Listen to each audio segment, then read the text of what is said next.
La nación de Israel, que se conoce también como la ciudad del norte o el reino del norte, tuvo aproximadamente 20 reyes. Y de esos reyes que guiaron al pueblo de Israel, no existió ningún rey que hiciera lo bueno o que condujera al pueblo a buscar a Dios. Por tal motivo, Dios les envía profetas,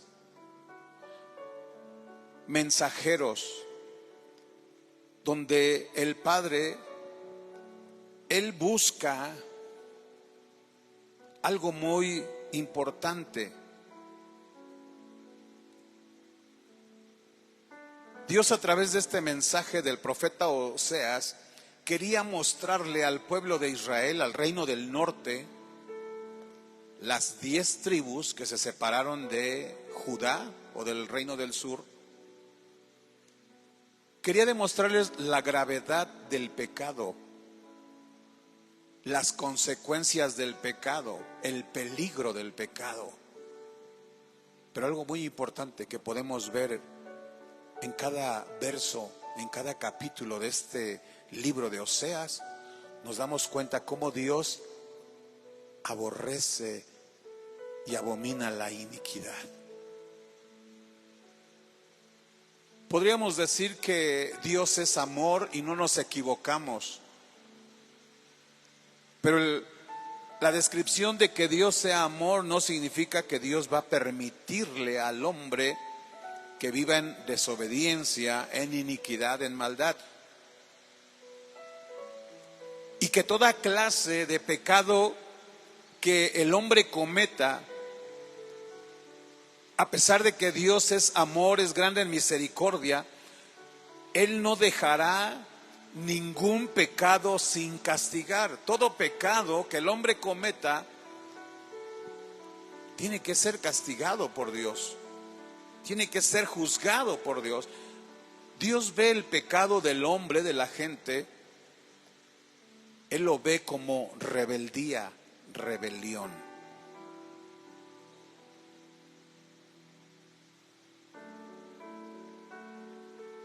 Un comentarista decía: si Dios no perdonó, no toleró el pecado de su pueblo de Israel, o del pueblo de Israel, que era el pueblo elegido por Dios,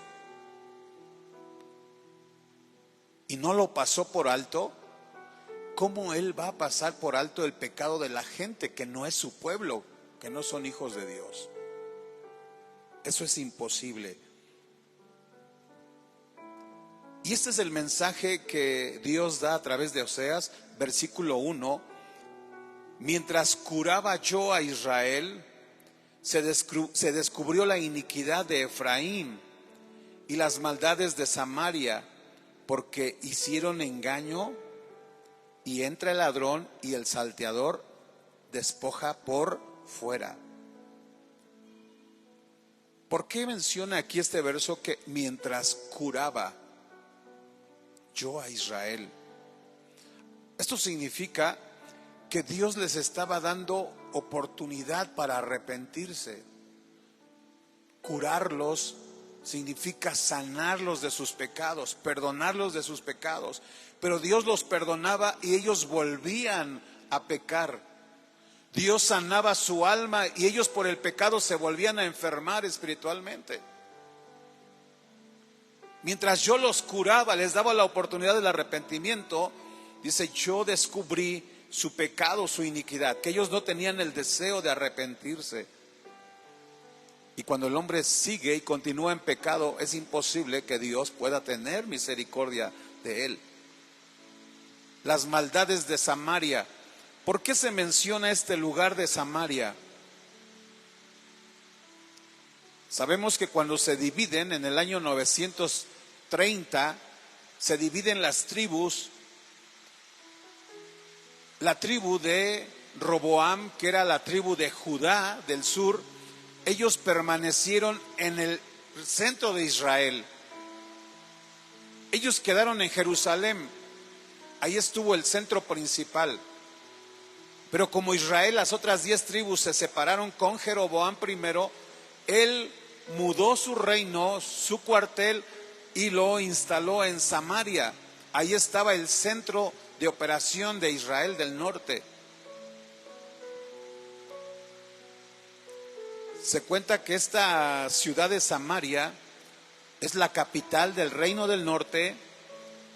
El rey Omri, que fue uno de los reyes de Israel, él la convirtió en una capital. Posteriormente el rey Acab y Jezabel edificaron por primera vez un palacio ahí en Samaria. Ahí estuvo el palacio de los reyes de Israel. Samaria se encuentra, según la geografía y también según los reportes que existen, Samaria se encuentra en un monte del cual se puede contemplar todas las llanuras. Al oeste de Samaria se encuentra el mar Mediterráneo o la franja de Gaza. Al otro lado se encuentra el río Jordán. Hacia abajo, hacia el sur, se encuentra la ciudad de Jerusalén.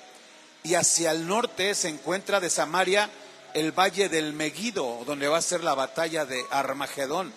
O sea, tiene un panorama increíble Samaria, tiene una visibilidad perfecta. Es una ciudad que se puede mirar a lo lejos. Es visible por todos. Pero ese mismo ejemplo usa Dios para decirle, así como Samaria puede ser vista por las naciones, por los vecinos que están alrededor, de la misma manera Dios también puede mirar y puede ver la condición espiritual de Samaria, que había, aquí menciona el escritor, engaño. ¿Qué significa el engaño? Significa que no están actuando en la verdad, que están mintiendo. Ellos decían que amaban a Dios, pero en realidad lo aborrecían. Que vivían en integridad, pero no era así. Había engaño en ellos, estaban pecando en contra de Dios. Decían que eran fieles a sus esposas, pero estaban siendo infieles. Había engaño en ellos, había mentira. Y esto, hermanos, trajo como consecuencia que vinieran los ladrones y salteadores. Hicieron engaño y entra el ladrón y el salteador y despoja por fuera. Se lleva las bendiciones de ellos. Saquea todo lo que Dios les iba a proveer. Venía el enemigo y se los arrebataba por su desobediencia, por mentirle a Dios. Y en la actualidad, Satanás opera de la misma manera. Provoca al hombre al pecado, lo seduce para que caiga en la tentación, en drogas, en vicios, en alcoholismo, en idolatría, en las obras de la carne. Hay engaño. Tendrá una religión, pero solamente es una religión como un título. Pero Dios no se impresiona por la religión del hombre. No, Dios quiere ver un cambio en aquellas personas porque está visible. ¿Y por qué Dios, hermanos, se preocupa y quiere enseñarle a la nación de Israel, y en este caso ahora a nosotros, que Él abomina el pecado y que condena el pecado y que Dios va a condenar cualquier clase de pecado? Hoy se han clasificado los pecados en veniales y en capitales. No, para Dios cualquier desobediencia a la ley es pecado, es rebeldía y hay consecuencia. Entra el ladrón, Satanás, el salteador, que es un salteador, es alguien que no entra por la puerta, se brinca, se introduce a la fuerza y está despojando, está robando. Por eso el hombre que está en un vicio, le roba Satanás, el salteador, le roba la salud, la sanidad, le roba la paz, la alegría. Cuando un hombre cae en pecado de adulterio, de fornicación, de pornografía, no se da cuenta que está derribando la puerta y el salteador está entrando y se está robando a sus hijos con vicios, con drogas, con pecado, con inmoralidad. Dice, y no consideraron en su corazón que tengo en memoria toda su maldad. Ahora les rodearán sus obras, delante de mí están. Hay una frase que se usa mucho, que la gente tiene la costumbre de decir esto de que el tiempo todo lo cura.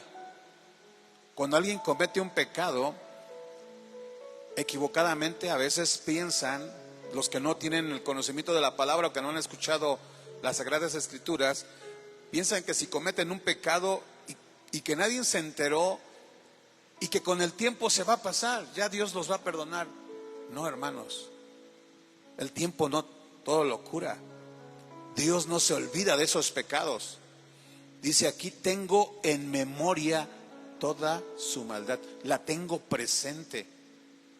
Tal vez ya pasó un mes que cometieron alguna falta delante de Dios. Mira, algunos pensarán que ya Dios no se acuerda ya. No, hermanos, Dios tiene una memoria perfecta, excelente. Tengo en memoria cada pecado. Pero ¿saben cuáles son los pecados de los cuales Dios ya no se acuerda? Él lo dijo en Hebreos: ya no me acordaré más de tus pecados. De aquellos que reconocen que han pecado delante de Dios, pero que en una oración se humillan, se arrepienten y le dicen: Señor, yo reconozco que soy pecador, hice lo malo, no puedo esconderme delante de ti. Dijo el rey David: aunque yo volara en las alturas, si yo me escondiera en las alturas para cometer pecado, ahí estás. Si fuera lo más profundo del mar, 4, 7 mil kilómetros de profundidad, y yo quisiera pecar escondido de ti, ahí está tu presencia, porque Dios es omnipresente. Él está en todo lugar, Él todo lo sabe, Él todo lo conoce. Pero cuando ese pecador se arrepiente y pide perdón a Dios, vean el Salmo 51. Después de que David comete pecado y él entendía que Dios tiene presente cada uno de nuestros pecados, y lo único que puede borrar esos pecados es cuando ese pecador arrepentido se humilla delante de Dios, le pide perdón y le dice: Señor, me arrepiento de mis pecados y me aparto de toda iniquidad. Y cuando Dios perdona esos pecados, es entonces cuando Dios dice: no me acordaré más de tus pecados.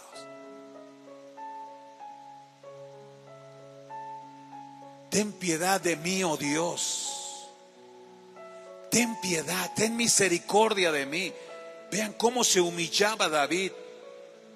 Él sabía que el Padre condena cualquier clase de pecado. Por eso él se humillaba y pedía compasión, pedía misericordia. Decía: Dios, ten piedad de mí, compadécete de mis pecados, conforme a la multitud de tus piedades, y borra mis rebeliones.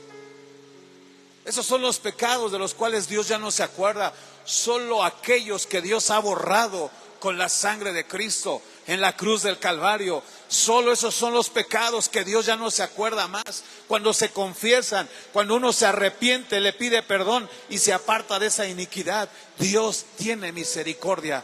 Dale alabanza al Rey, bendito sea su santo nombre. Dice David: lávame más y más de mi maldad y límpiame de mi pecado, porque yo reconozco que he sido rebelde, he sido necio, que soy un pecador y mi pecado está siempre delante de ti.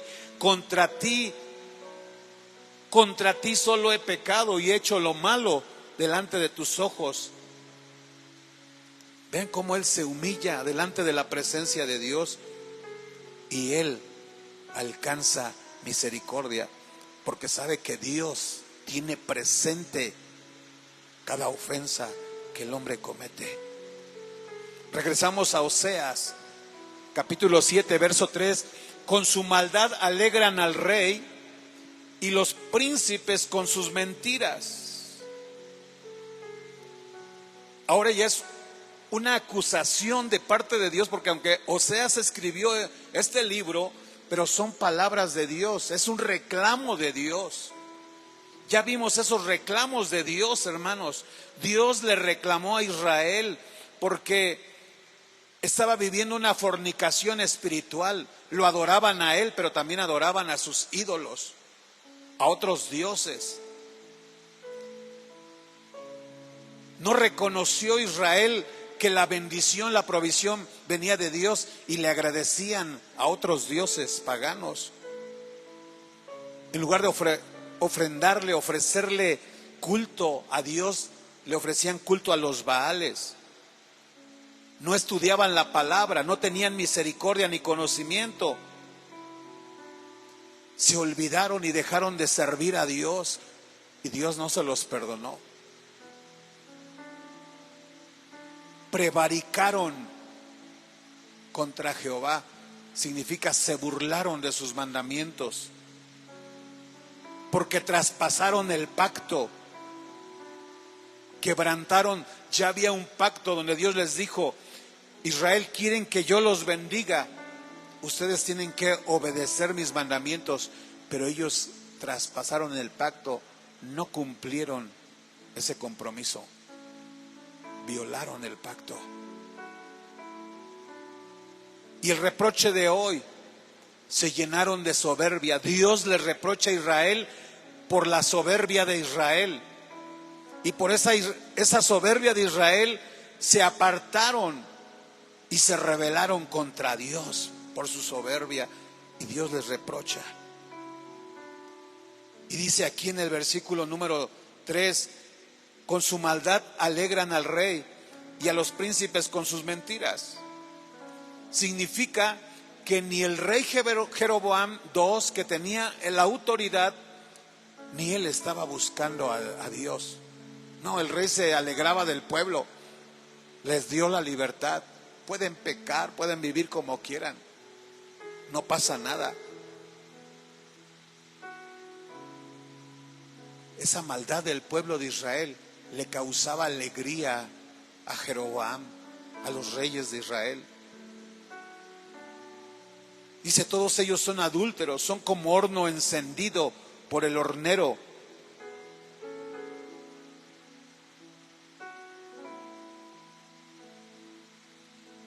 Que cesa de avivar el fuego después que está hecha la masa, hasta que se haya leudado. ¿Por qué usan esta comparación del horno encendido? Significa que había odio, rencor en su vida. Se mataban unos a otros. No había perdón, no había misericordia. Eran asesinos. Ya no había sentimientos. Y esto lo estamos viviendo en nuestros tiempos. Personas que no se tientan el corazón para hacerle daño, arden de odio, de rencor, de furia, de enojo. Y en el día de nuestro rey, los príncipes lo hicieron enfermar con sus copas de vino. Extendió su mano con los escarnecedores. ¿Qué es un escarnecedor? Un escarnecedor es uno que atormenta a sus víctimas, un sanguinario. Los reyes toleraban a estos criminales, a estos asesinos. Y dice la palabra del Señor que ambos darán cuenta delante de Dios. No solo con los que practican el pecado, con los que hacen cosas malas, sino también los que consienten con ellos. Si hemos sido cómplices de la maldad, del pecado, viene a mi mente la historia del penúltimo juez de Israel que se llamó el sacerdote Elí. Dios le dio hijos,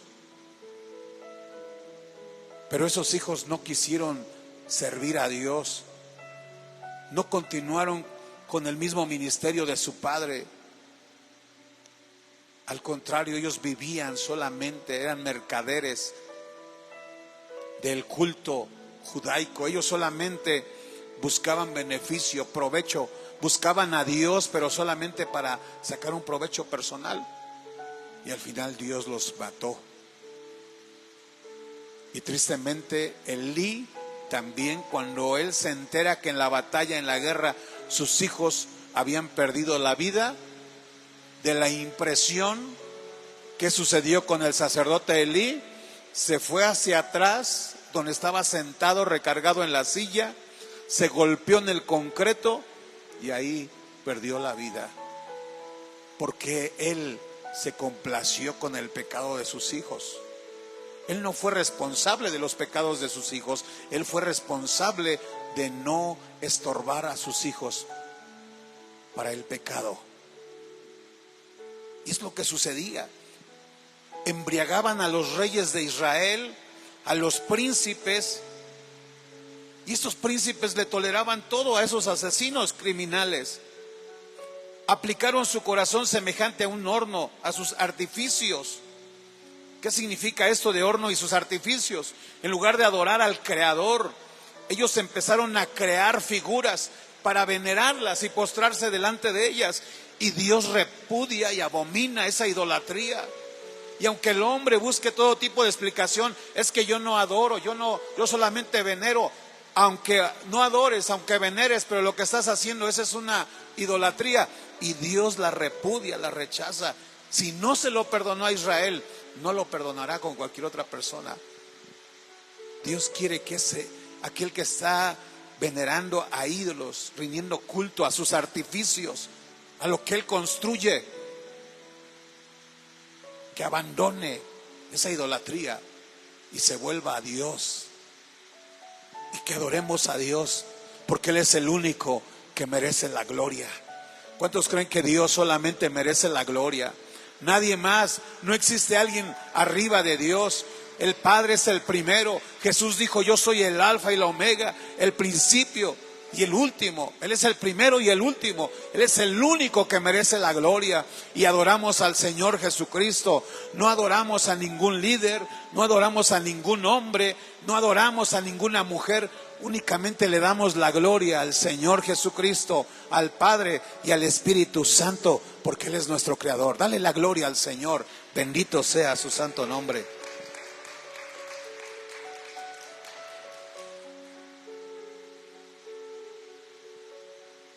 También hay una frase muy célebre que inventó Mahatma Gandhi.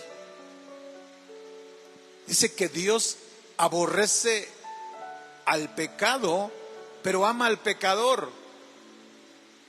Pero este hombre, Mahatma Gandhi, no fue cristiano. Él no tiene autoridad moral para decir lo que es verdad. Tal vez se parece una frase muy buena, que Dios aborrece el pecado y ama al pecador, pero eso no es así. La Biblia nos enseña, quiero que veamos algunos textos, Números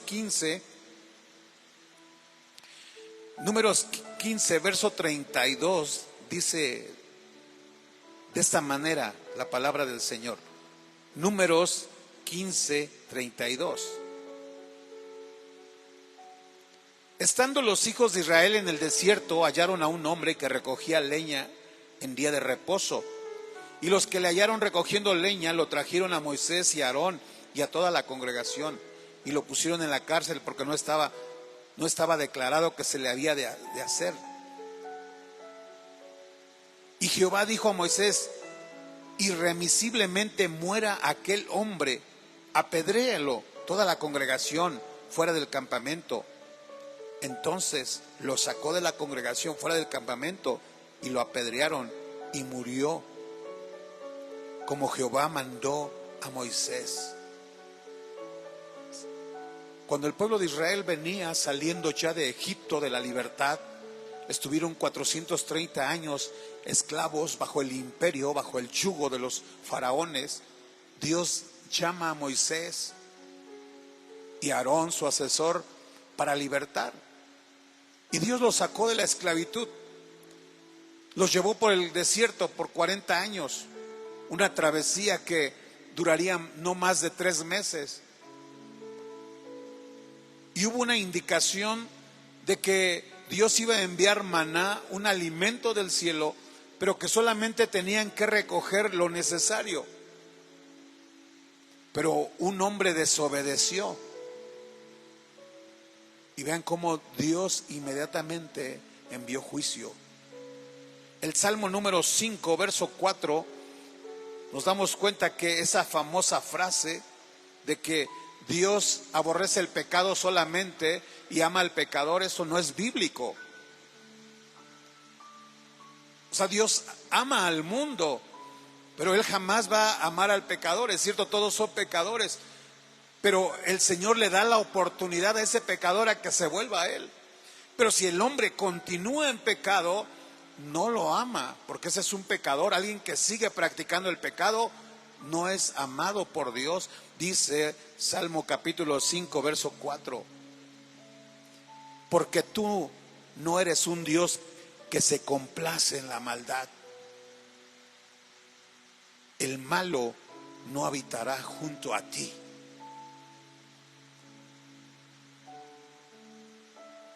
El hombre sin Cristo se pregunta: ¿por qué no está Dios? ¿Por qué Dios no existe? Y hasta retan a Dios y desafían a Dios: si realmente Dios tú existes, hazme este milagro. ¿Dónde está Dios?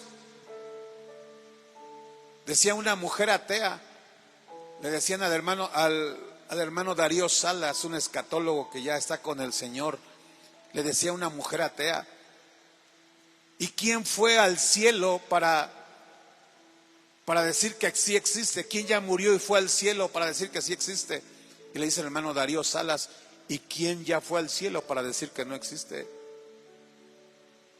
Cristo es el que fue al cielo, y por eso Él nos dice que en la casa del Padre muchas moradas hay. Pero el hombre que no cree en Dios dice: ¿dónde está Dios? ¿Por qué no está junto a mí? Aquí está la respuesta. Porque Dios no es un Dios que se complace en la santidad. Quiere ver el poder de Dios. Y dicen: yo hasta que vea voy a creer. No, si el hombre sigue pecando, es imposible que vea. Porque el hombre no condiciona a Dios. Dios ya estableció sus decretos divinos. El hombre dice: hasta que vea voy a creer. Y Dios dice: hasta que no te arrepientas de tus pecados, yo me voy a manifestar. Dios no se complace en la maldad. El malo no habitará junto a ti.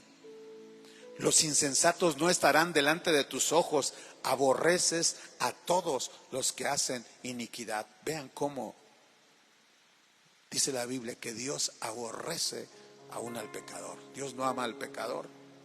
El que sigue pecando, es imposible que Dios lo ame. Dios solamente va a amar a sus hijos, aquellos que se han arrepentido, que hemos creído en el Señor Jesús y que ahora tenemos el anhelo, el deseo de honrar a Dios, de vivir en santidad, en obediencia. No es porque nuestra obediencia nos salve, no, es que como Cristo ya nos salvó, ahora somos obedientes a su palabra. ¿Cuántos le dan gracias a Dios por ese amor, por esa misericordia, que Él puede perdonar nuestros pecados? Dice Proverbios 11:20: abominación son a Jehová los perversos de corazón, mas los perfectos de camino les son agradables. El perverso de corazón, el que vive en maldad, en iniquidad, en mentira, en engaño, en idolatría, en robo, en sus vicios, en drogas, en inmoralidad. abominación son para Jehová. Abominar significa algo repugnante. Son los perversos de corazón. Vea cómo el sabio Salomón especifica a quienes abomina al Señor: a los que son perversos de corazón, que no han nacido de nuevo, que su corazón no ha sido transformado. Repito, algunos tendrán alguna religión, pero aún su corazón es perverso. Mas los perfectos de camino, ¿quiénes son los perfectos? No son los que no cometemos pecados, no, sino los perfectos son aquellos que se han arrepentido, que le han pedido perdón al Señor, y el Señor los ha declarado justos, limpios delante del Padre. Porque ahora los que hemos sido escogidos por el Señor, no solo llamados, sino escogidos, ahora nuestros pecados han sido borrados, perdonados en la sangre del Cordero. Si le das gracias al Señor porque Él ha perdonado nuestros pecados, Él nos limpia con su sangre bendita, y el Señor nos ve perfectos, no por nuestras obras, sino que ahora el Padre ve a nosotros, hermanos, esa limpieza que Jesús hizo en la cruz del Calvario. Mas los perfectos de camino son agradables al Señor. Hay personas que Dios repudia y abomina, pero hay personas que Dios ama y que son agradables. Aquellos que se arrepienten y vienen a Cristo Jesús. ¿Creen ustedes que Dios nos ame a nosotros? Dios nos ama. Dice: mas Dios aumenta su amor, que siendo aún pecadores, Cristo murió por nosotros, y ahora nos ha dado vida en el Señor. Ahora Él nos ha perdonado nuestros pecados. Estábamos muertos en delitos y pecados, pero el Señor Jesucristo nos ha resucitado. Hemos pasado de muerte eterna, muerte espiritual. Ahora tenemos una vida física, vida espiritual y vida eterna con el Señor Jesucristo. Alábale porque Él está aquí. Gloria al Señor para siempre.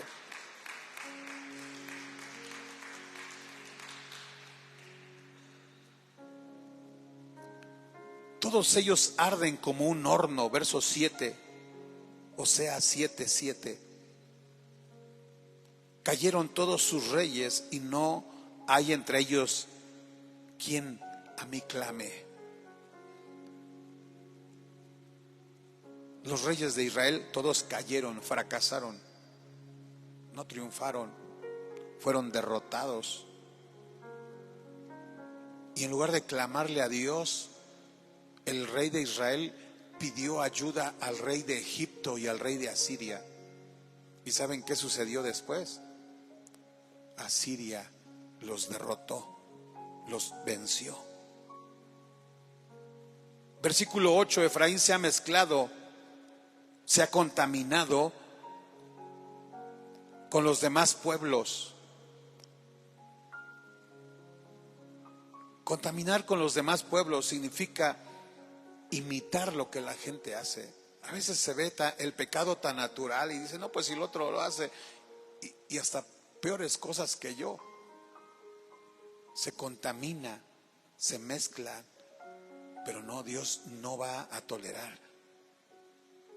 Efraín fue una torta no volteada.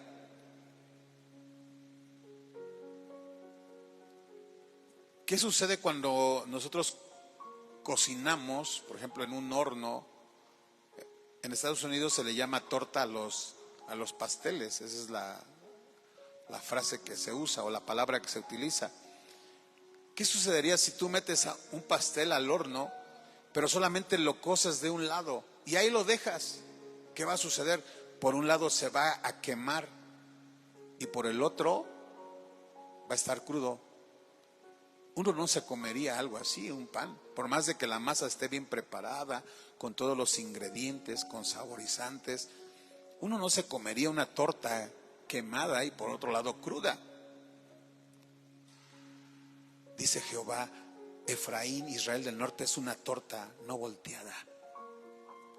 Significa que estaban crudos, inmaduros espiritualmente, pero por otro lado causaban repulsión.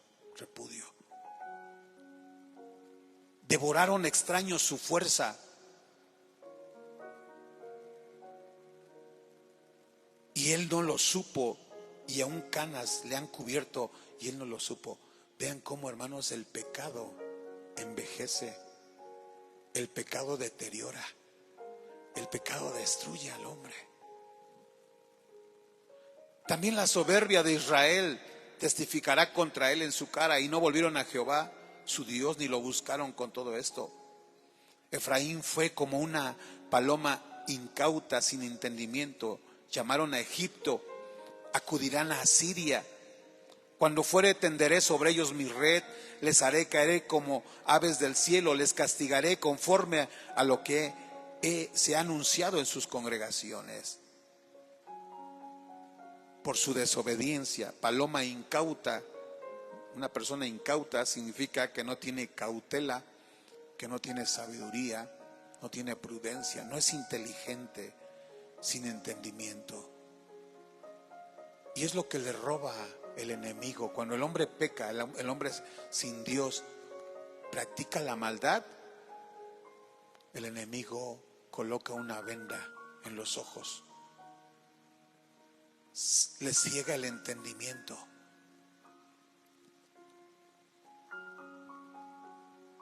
Ha habido muchos testimoniales de personas que ya tienen cáncer en la garganta, cáncer en el hígado, y aún así no dejan el tabaco, el cigarro ni el alcohol.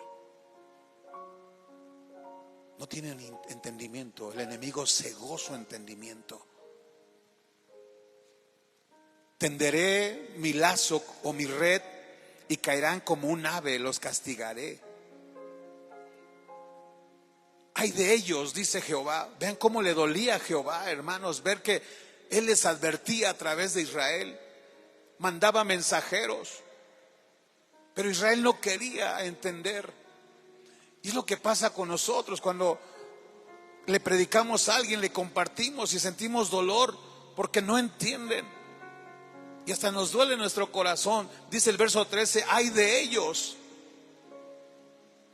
porque se apartaron de mí, y destrucción vendrá sobre ellos, porque contra mí se rebelaron y yo los redimí, y ellos hablaron mentiras contra mí. Dios los salvaba, les llamaba y les enviaba mensajeros para que se volvieran. Dios quería salvarlos, pero ellos se salían nuevamente. Y dice, vendrá destrucción. Hay sufrimiento para aquellos que se apartan de Dios. Por eso yo le doy gracias al Señor, porque Él nos ha dado ese privilegio de conocerle. Dios nos ha dado ese privilegio de que Dios esté con nosotros.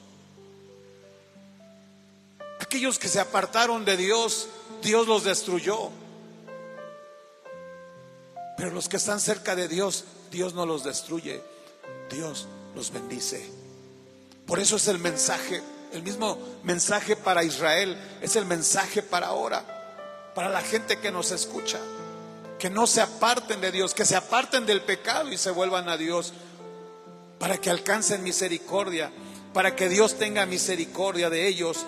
Dice el verso 14, y no clamaron a mí con su corazón. Gritaban ahí en su cama de sufrimiento, clamaban para que fueran bendecidos, que tuvieran trigo, para que tuvieran vino, pero no obedecían. Pero sabemos que aquel que obedece, que le clama al Señor, alcanza la misericordia de Dios. ¿Cuánto le dan gracias a Dios porque Él es nuestro proveedor? Le hemos clamado a Él y Él nos escucha. Le hemos pedido a Él cuando hemos estado en aflicción, en enfermedad, aún en el dolor, en el sufrimiento. Le hemos clamado aún en la cama, postrados. Hay algunos que no tienen la oportunidad por la enfermedad de ponerse de rodillas o ponerse de pie, pero ahí en el lecho del dolor, en enfermedad, le han orado a Dios y Dios ha tenido misericordia, porque Dios es grande en misericordia. ¿Cuántos creen que Dios es bueno? Él es bondadoso. Dale la gloria al Señor, aquel que vive para siempre. Él es el que nos da fortaleza. Él es el que nos da la victoria. Dice el versículo 15: y aunque yo los enseñé y fortalecí sus brazos, contra mí pensaron mal. Vean cómo aún en medio de la desobediencia de Israel, Dios es el que les daba fuerzas. Aquí está ese Dios que fortalece. Aquí está ese Dios que da nuevas fuerzas, que da fuerzas al cansado y multiplica al que ya no tiene ningunas. Tal vez tú estás pasando hoy por prueba, por lucha, por tribulación. A veces las enfermedades son físicas, son naturales. Hay enfermedades espirituales, pero también hay enfermedades demoníacas provocadas por el enemigo. Y esos espíritus que atacan, esos roban energía, roban fuerzas, te desgastan, te debilitan, te agotan. Pero aquí está el que fortalece. Dice Jehová: yo fortalecí sus brazos. ¿Cuántos hoy quieren ser fortalecidos en el Señor? ¿Cuántos quieren hoy recibir fuerza? Ponte de pie, ponte sobre tus pies y dile: Señor, yo quiero esa fortaleza espiritual. Tal vez fui desobediente, me rebelé contra ti, me aparté de ti, estuve alejado, pero hoy, Señor, me vuelvo a ti. Hoy me arrepiento de mis pecados. Hoy te pido perdón y me humillo delante de tu presencia, Señor. Y yo sé que tú me vas a dar esa victoria. Dice el versículo 16: volvieron, pero no al Altísimo. Fueron como un arco engañoso. Cayeron sus príncipes a espada, los mataron a sus reyes por la soberbia de su lengua. Vino escarnio, sufrimiento, martirio sobre ellos, porque dice: no se volvieron al Altísimo. Pero si tú y yo nos volvemos al Altísimo, Dios nos librará de todo escarnio del enemigo, de todo ataque del enemigo. Si nos volvemos al Señor, Él tiene misericordia de nosotros. Dale alabanza al Rey, Él está aquí. Bendito sea su santo nombre.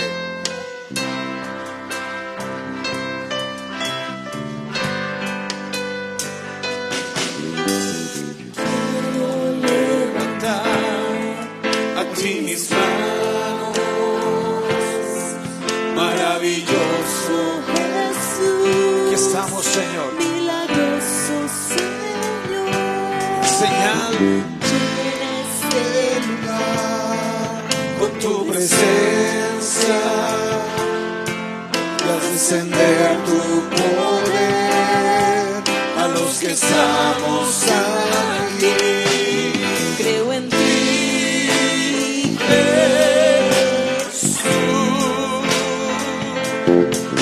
En lo que harás en mí,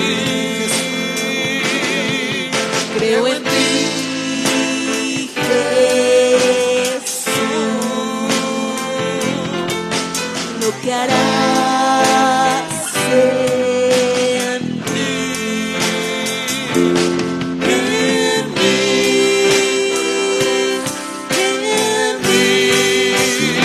Recibe toda la gloria, recibe toda la gloria, precioso Hijo de Dios. recibe toda la gloria, Recibe toda la honra, precioso Hijo de Dios. te adoramos, oh Señor. Aquí estamos, Señor, delante de tu presencia. Hemos entendido, Señor, hemos comprendido, Padre, que tú aborreces la iniquidad, pero también tú abominas a aquel que se rebela contra ti, mi Dios.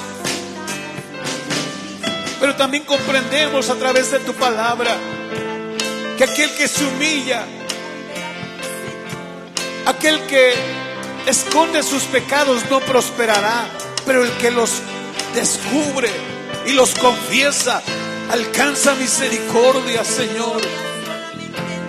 Y hemos aprendido que no podemos buscar la salvación en ningún otro lugar, No podemos clamarle a nadie más, solo a ti, oh Señor. Clamamos a ti y nos apartamos de toda iniquidad. Dejamos a un lado la rebeldía, el orgullo, la soberbia, la vanidad, Señor. Te pedimos perdón en el nombre de Jesús. Nos rendimos a ti, oh Dios amado, y únicamente te bendecimos a ti. Israel se apartó de ti, no clamaron a ti, pero aquí estamos, Señor, nosotros humillados, clamando delante de tu presencia. Ellos no se volvieron al Altísimo, pero aquí estamos, Señor. Nosotros nos volvemos a ti, oh Dios. Ten misericordia, Padre. Ayuda a tu iglesia que lucha contra el pecado, contra la maldad, contra la tentación. Señor, no somos inmunes al pecado. No estamos exentos, Señor, de ofenderte. Pero aquí estamos delante de ti, Señor, pidiéndote que tú perdones nuestros pecados. Que tú nos ayudes, Señor, a honrarte. Ayuda a tu iglesia, Señor, a ser fiel a ti, a vivir en integridad, en obediencia, Señor, a honrarte, Señor, a transformar todo aquello que está en nuestro corazón, porque lo que abunda en nuestro corazón, Señor, de eso habla nuestra boca. Saca de nosotros todo rencor, todo resentimiento, ira, enojo, venganza, burla, humillación, insultos, ofensas, Señor. Limpia nuestro corazón, que te amemos, Señor, sin hipocresía. Que seamos una iglesia, Señor, sincera delante de ti. Que seamos iglesia en nuestro trabajo, con nuestra familia, con nuestros vecinos, dentro y fuera de la iglesia, Señor. Que seamos cristianos, que realmente reflejamos a Cristo en nuestra vida. Gracias, Señor.